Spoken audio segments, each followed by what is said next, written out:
Okay, everybody's here? Is that everybody? Yeah. Okay, we're going to move on down to the edge of this, I don't know what you call it, this level spot here, this platform. We're going to move down there to the edge and we're going to continue the tour there.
Okay, I'm guessing everybody's pretty much here that's going to be here. We have this straggler back there to these pictures. Okay, this is Longhouse. Longhouse is over 320 feet across. It's 150 feet deep. The ceiling here is about 70 feet high. Archaeologists say there's 150 rooms here at Longhouse, 21 kivas, and that's not including the outside dance plaza out in the front. Archaeologists believe there was about 175 people that lived here at Longhouse at one time. Now there are several construction periods here at Longhouse. The first construction period started from 1145 AD and continued until 1205.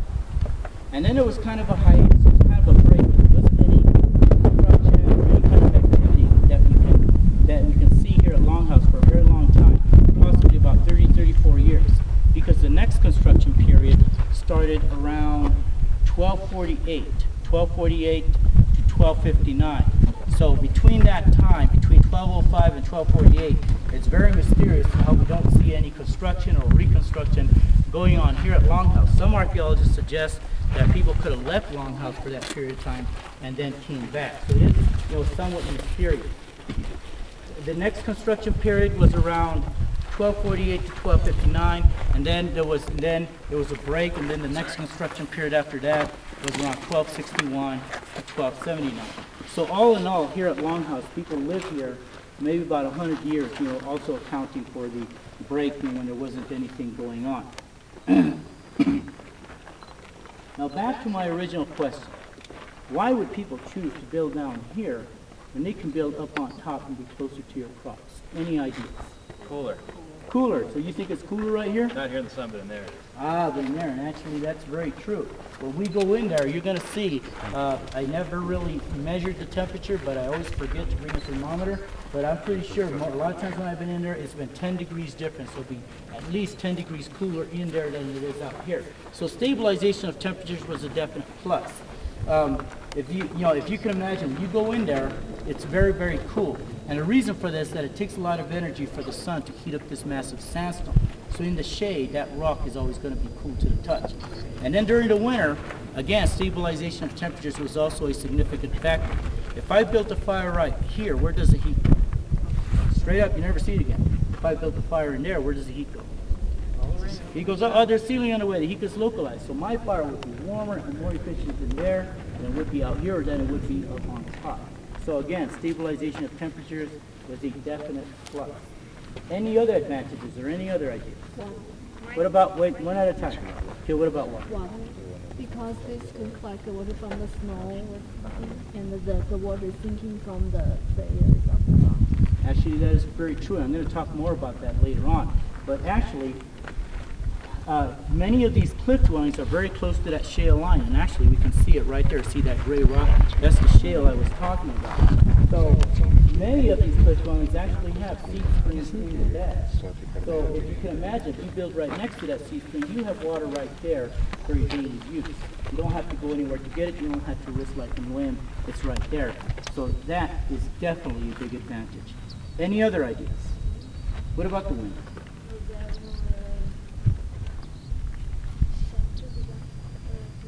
That's a good point. However, I don't think it was really much of a difference.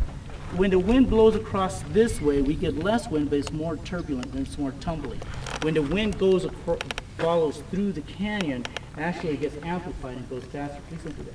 It gets amplified and goes faster. So protection from the wind is not really a big factor. Any other ideas? Snow. What about snow?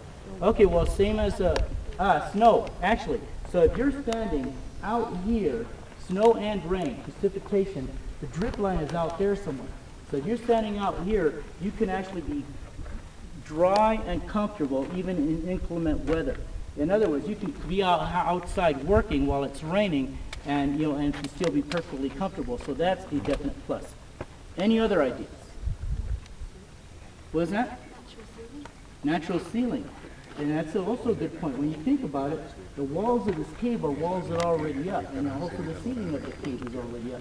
So if you build from that, that's less work on your part. That's a ceiling and that's a wall you don't have to build. Now, a lot of these rooms actually were roofed over before they actually reached the ceiling. But as you can see, like this one right here, some of them actually abutted up against the ceiling of the cave. So that's a ceiling you don't have to build, and there are walls behind it that you don't have to build. So that is definitely an advantage. Any other ideas? Well, some of it's right here, but a lot of it's actually down there. So, okay, kind of. And I'm going to talk about more about that later. Any other ideas? Crop rotation. Crop rotation. So what do you mean by that? You take your plants in and out of the sun so they don't scorch and burn. Well, that's a lot of crops for 175 people that live Everybody here. has to do their own part. So you think there's enough shade for all